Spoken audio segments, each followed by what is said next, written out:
Before we get into today's video, I do want to let you guys know that this video is for educational purposes only. Please remember to be kind to everybody everywhere in your everyday life, in your home, at the grocery store, and especially in the comment section down below. Please do not show hate to anybody, anywhere.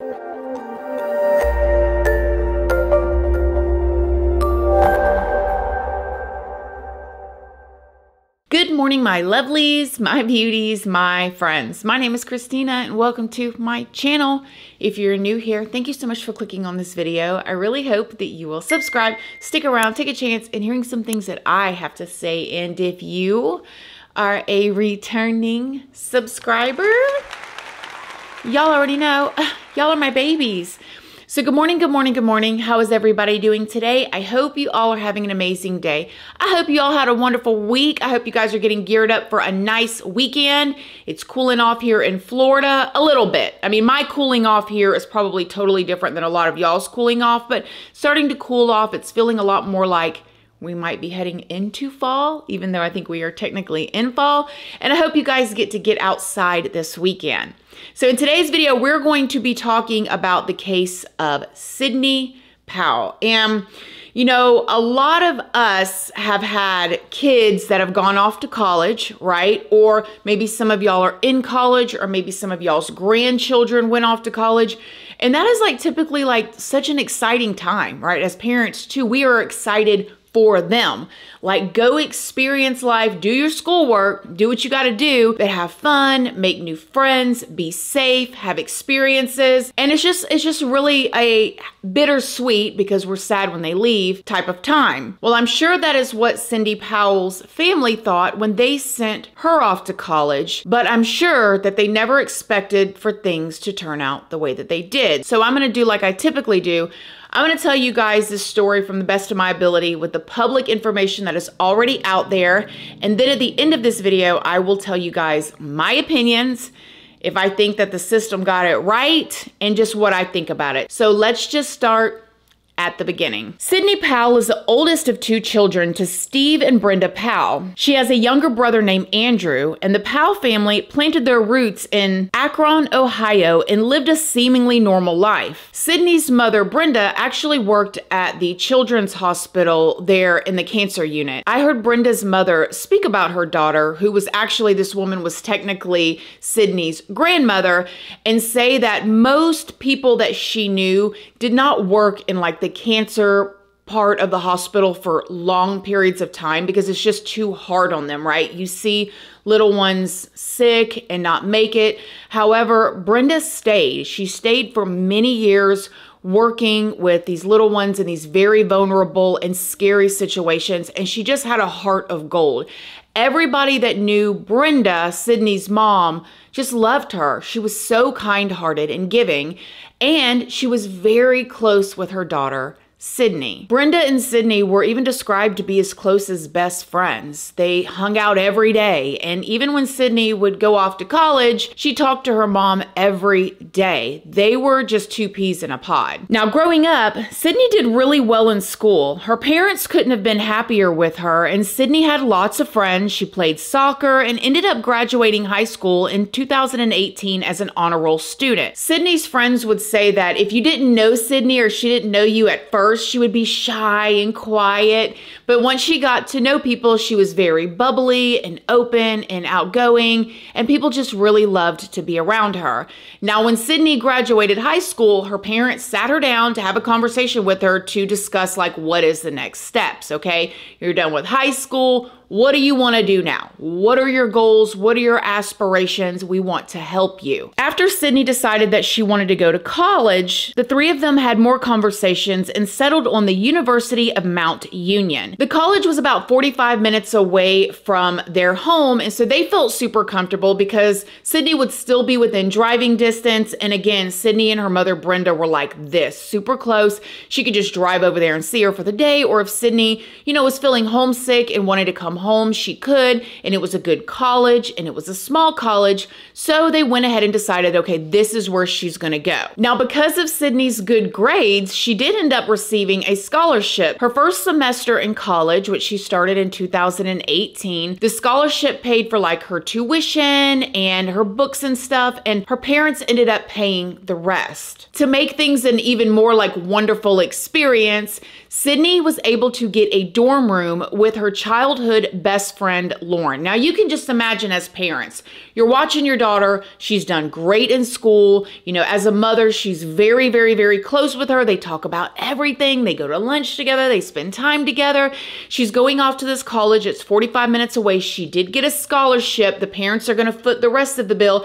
And now she's moving into a dorm room with her childhood best friend. Like, how exciting. The two girls, Sydney and Lauren, quickly joined a sorority so they could have all of the college experiences, and they did. As a matter of fact, Sydney was having so much fun while going to school that she rarely came home. She did make time to come home and visit the family during times like winter break or spring break or summer break, but for the most part, she stayed on campus with her friends. Sydney seemingly had a great first year of college and was excited to start her second year in the fall of 2019. Now, everything seemed normal to Sydney's parents until the beginning of 2020. Now, if you guys don't know, if you've never had a kid, if your kid hasn't gone to college yet, when they go to college, they are adults now, right? They are over 18, and the college really does treat them as adults. So you can't just log in and look at their grades. Like a lot of us, we can now, right? We can just go right on the computer and see if they did their homework. Oh, you got a 0. Why do you got a 0? You can't do that when they're in college, even if you're paying the bill. You have no idea whether they're actually even going to class, whether they're passing, whether they're failing. And if us as parents, we call up there and we're like, listen, I'm paying the bill. What are their grades? The office is going to tell you that you need to go and ask your child because they are an adult and they can't release that information to you. So you can only imagine Sydney's father's surprise when he tried to log into the portal of January 2020 and he was locked out. Now, he was trying to log in there so he could pay the bills because a lot of these colleges, the student can give delegated access to certain parts of their stuff. Like they can release their grades to their parents, or they can only make it where their parents can get in and pay the bills or stuff like that. But in this case, all of a sudden, Sydney's father's trying to log in and he cannot get into the portal at all. So Steve, Sydney's father, reached out to Sydney and was asking her like, what's going on?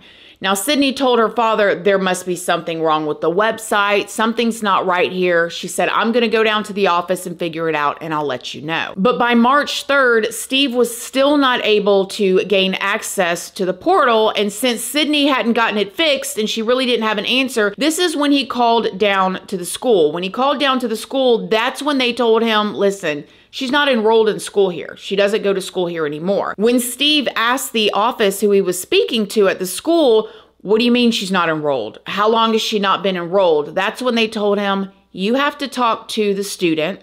We cannot give you that information. She is an adult, but she is no longer enrolled to go to school here. After hearing this, Steve was absolutely shocked. He had no idea that Sydney had been having problems at school, and even though he was at work, he checked his phone to see where Sydney's location was on the Life 360 app. To his surprise, the app showed that Sydney was actually at home, his home, the home that Sydney used to live at. So Steve came up with an idea. He decided he was going to leave work early, but leave his phone at work. That way, if Sydney looked on the 360 app to see where he was, she would believe that he was still at work.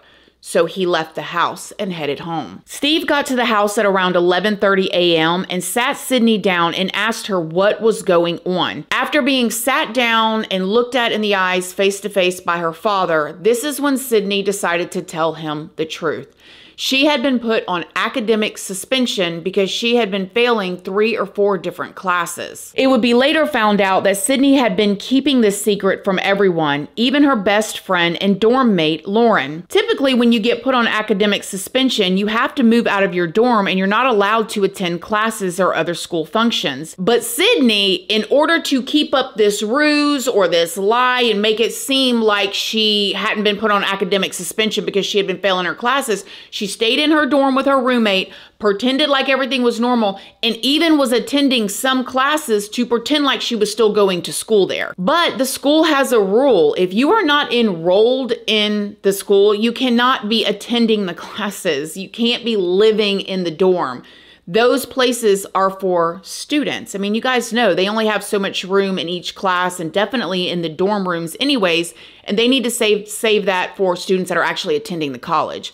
So when the school found out that she was still in the dorm and still like going into some classes, this is when they sat her down and was like, listen, you're not enrolled here. You are suspended. You are going to have to move out of your dorm. And you guys, by the way, this kind of thing is kind of normal, or it does happen. I wouldn't say normal, but it does happen. You know, you have students that went through high school and now they're in college. They have so much more responsibility. They have to wake themselves up. They have to do all this stuff. A lot of them decide they want to sleep, right? Some of them decide they would much rather drink and party at the frat parties or whatever, and they don't want to go to class.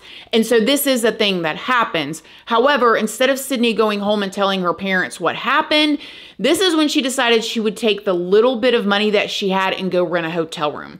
She rented a hotel room until March 3rd when she ran out of money, and then she went back home. Sydney told her father that she had just felt lost at school because she didn't know what she wanted to do for a career, which made taking classes hard for her. Her dad was very understanding. He told her that he loved her and that although he wished she would have came to him sooner, he understood and that they would come up with something together, like it was gonna be okay. Steve went back to work where he called Brenda to tell her what was going on and that they needed to discuss things when she got home from work. Now, in true mom fashion, okay, when the daddy calls her and says, listen, I've got something that I've got to tell you when you get home from work. Brenda was like, no, you're going to tell me now. And he's like, no, Brenda, I'll tell you when you get home from work. She was like, okay, bet. She clocked out and she headed home. When she got into the driveway at 12:15 p.m., she called her husband. She's like, I'm home now. What is going on? Steve told Brenda like a light version of what they had talked about, and Brenda was a bit upset and confused, so she began to call the college. At 12:36 p.m., Brenda texted Steve, her husband, and said that she was waiting for the college to call her back. And then about 5 minutes later, Steve texted his wife, Brenda,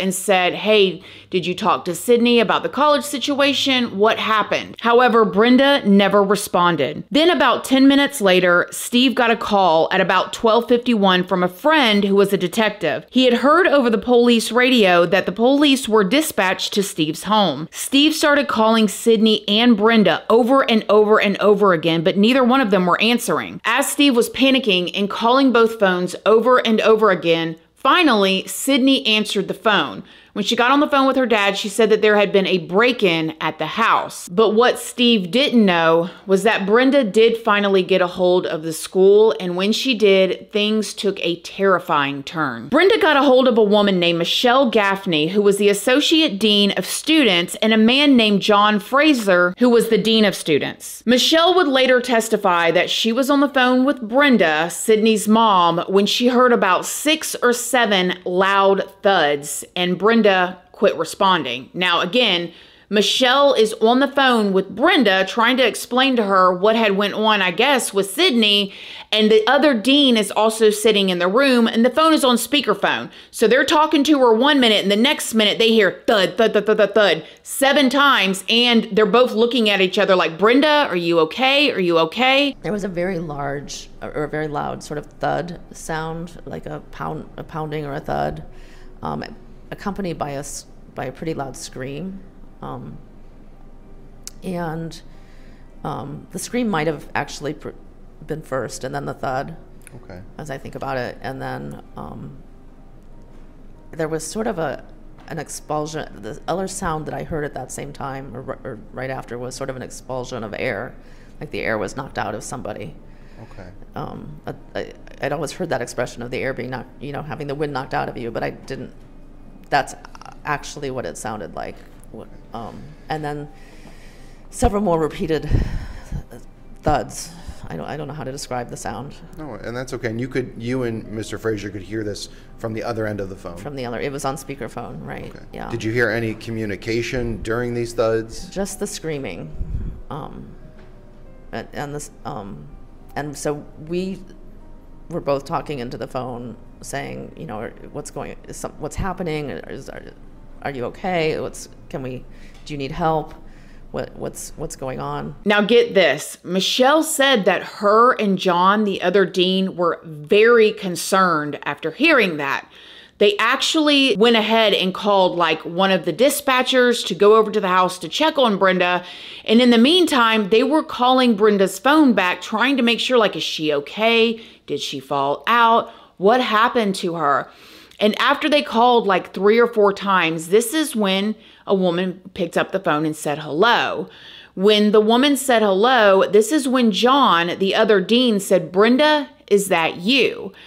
The female voice on the other end of the phone said, "Yes, this is me." Now, Michelle would testify and say that her and John both looked at each other and shook their heads like they knew that that was not Brenda. So then John said to the voice on the phone, "Sydney, I know this is you. This is not Brenda." And then the phone went click and the person on the phone hung up. Michelle and John were both very concerned. It was a super awkward interaction, and they were waiting to hear back from the police about the welfare check at the Powell household. When the cops got to Sydney's home, they went around back, and this is when they saw a broken window that had blood on it. When the cops went into the house, they saw Sydney hysterically crying.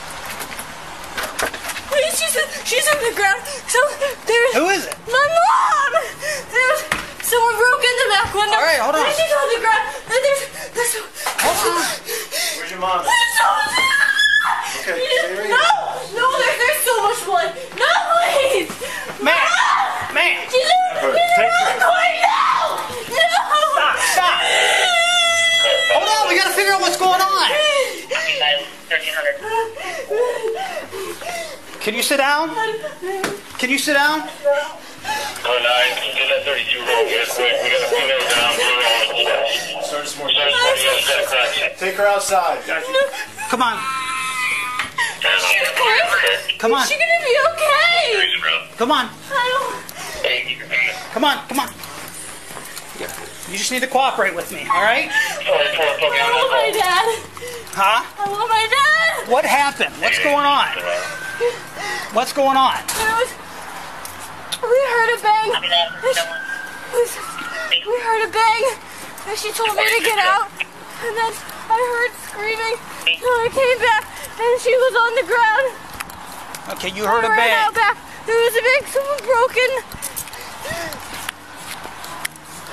Okay. Are you cut? I don't think so. Yeah, you're cut somewhere. I don't think so.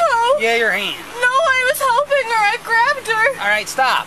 Both Sydney and Brenda were transported to the hospital to be treated for their injuries. Investigators said that the house looked like there was a struggle, and they were suspicious after realizing that Sydney had cuts on her and that the window had been broken from the inside. Now, even though Brenda was transported to the hospital, she did end up passing from her injuries, and after further inspection, it was said that Brenda had been hit in the head multiple times with a cast iron skillet and then also stabbed with a steak knife. The coroners would say that she had 30 puncture wounds to her neck. This was very gruesome and violent. When the cops began to investigate, things just didn't make sense. Sydney was saying that somebody had broken into the home, but again, they realized that the window was broken from the inside, not the outside. Why does Sydney have all of these cuts on her? And this is when they came up with the conclusion that Sydney was their main suspect. And on April 6th of 2020, Sydney was charged with the murder of her mother. Now, she was arrested on April 6th, and on April 17th, she was bailed out of jail. She was released on a $25,000 bond, which is crazy to me, but nevertheless, she was released on a $25,000 bond to her maternal grandmother. Now, this woman, the maternal grandmother, is either out of touch or just the kindest, sweetest, most understanding woman you could ever meet. because her granddaughter was just arrested and accused of murdering her daughter. And she went and down there and allowed her to be released to her to come and live with her. So she was brave too, because yes, nevertheless, Sydney was released to her maternal grandmother and went to go and live with her while she waited to go to trial. The evidence was pretty overwhelming, and Sydney would plead not guilty by reason of insanity. The defense claimed that she had a psychotic break. Sydney's father, Stephen, and Sydney's maternal grandmother, Betsy, begged prosecutors to reach a resolution without a trial, but the prosecution said they wanted a jury to decide. Sydney's father said, "I don't know why we're doing this. This isn't what anyone wants here. I don't know how she can handle it. I don't know how I can handle it. I'm trying to keep my family together." Now, Sydney's grandmother, again, she has to be an angel. She just has to have the kindest heart. She got up there and testified in the defense of her granddaughter, Sydney.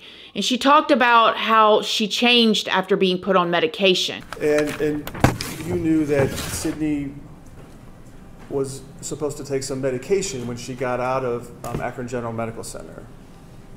Yes. Okay. Yes. When Sydney first got out, was she taking her medication? Yes. Can you describe, if you noticed, what effect did the medication have on Sydney in the beginning, for the first few months? I felt that she was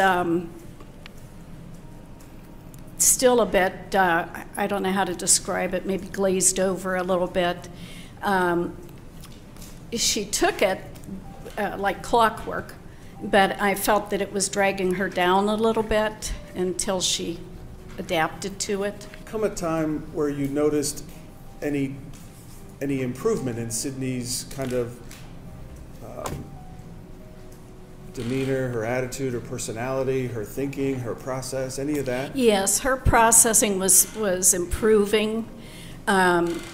She started to have more facial expression and a little bit more shine to her eyes, where she didn't seem so out of it all the time. It wasn't that she was out of it. I don't want to overspeak that, but she just had more of a glow to her. You could tell she was starting to feel better. She talked a little more. She was improving. It was obvious to me that she was improving. And Sydney's best friend, Lauren, you guys remember, childhood best friend, she was also roommates with her at the college, said that Sydney was completely normal leading up to this incident, that she had seen her a few times and nothing stood out of the ordinary for her. And during this 12-day trial, the prosecution said that Sydney knew what she was doing. She did not have no psychotic break, because after she had hit her mother over and over again with this cast iron skillet and did what she did, that she tried to cover it up, because y'all saw the body cam footage. And she tried to pretend like it was a break-in, and that people that have psychotic breaks, I don't know, I'm not a doctor, this is what is alleged, that when people have psychotic breaks, they don't try to clean up or lie about what they did because they have a psychotic break. They don't realize what they did wrong. But the defense definitely came back hard, and they had 3 experts testify that they had diagnosed Sydney with schizophrenia. One of them said that in the 3 months leading up to the incident, Sydney was losing her sense of reality and trying to keep up with all of her lies. But a psychologist for the prosecution disagreed and said that Sydney didn't meet the legal definition of insanity at the time of the crime, although she did acknowledge that Sydney suffered from mental health issues, including borderline personality traits, malingering, and anxiety disorder. However, ultimately, and as difficult as the trial was for the people that loved Brenda, including her husband and her mother and other people that knew her, Sydney was found guilty, and she was sentenced to 15 years in prison, which I think is a light sentence. Ms. Powell, is there anything you want to say to me at this time? Okay. I have advised Ms. Powell that given the nature of her appeal, she should not make a statement today. And I understand that, but I have to give her the opportunity to do so. All right. Thank you very much. First of all, to the victims, to the family and friends, I am terribly sorry for your loss here. I cannot imagine what you have been through. I have received and read all of the letters that have been sent to me. On count 1, ma'am, I sentence you to an indefinite sentence of 15 years to life in the Ohio Department of Corrections. On count 4 of the indictment, I sentence you to 3 years in the Ohio Department of Corrections. Those 2 sentences to be run concurrent with and not consecutive to each other. Ma'am, I will not fine you. I will not assess you court costs in this matter. Sydney was given the opportunity to speak at the trial. However, she didn't, and her attorney said that she did not because he instructed her not to because they are about to appeal it, which, listen, I'm going to give you guys now my very unprofessional opinion. You know, sometimes, especially when the family is like so protective and loving of the one that committed the crime, it's kind of hard because you don't know what they knew. But I do find it funny, and experts did talk about this. Typically, when people are, you know, going into schizophrenia or they're having like psychotic breaks, there are other signs first. And we're not just talking about somebody failing college classes. That is more... Again, I don't want to say normal because it's not necessarily normal that people go to college, they flunk out and fail. But how many people do y'all know that went to college and didn't finish? Okay. A lot of people. It just happens. Sometimes people get in there and they realize this is not what I want to do. College isn't for me. Sometimes people get there, they party, they get kicked out for all kinds of stuff. I mean, it just is what it is, right? It's the college experience. But it's so weird. Like, her roommate who lived with her didn't notice anything. But then again, I don't know how much time did they spend together. I don't know. She'd already told her dad, like, what was the interaction between her and her mom that she just snapped and she flipped out and then turned around and tried to cover it up. Gave this whole entire story to the police that an intruder came in and that her mom told her to run. This is what I think happened. My very unprofessional opinion. Please know that this is just take everything what I'm about to say with a grain of salt, because I don't know, and I know that this family is hurting here. But if I had to guess, I would think that she made an impulsive decision. And maybe, yes, she was having a hard time and had a break from keeping up with her lies. I feel like any person that is a little bit sane, if you're telling that many lies for that long and trying to cover up this lie and you're going to have a break at some point, okay? Come on, you can't keep up with that. However, for whatever reason, she had this type of break. There are rumors out there that Sydney always got what she wanted. And in this instance, she didn't get what she wanted. I don't know. I'm a little surprised that they're going to do an appeal. I guess if they truly believe that she's got schizophrenia and she had this psychotic break, I can understand. But I really feel like for what happened, 15 years is a slap on the wrist. She better take that time and run. But her family, I mean, imagine her father having to get up there and testify. That is his wife, his life partner that he's raised his kids with, who he loved very much, and his daughter, who he believed in. It has to be difficult. Man, I hope that this family can find some sort of peace. What do y'all think? Have y'all heard about this situation? Have you heard about this story? I mean, these types of things sometimes are so hard to talk about because it's like, how do you prepare for this not to happen?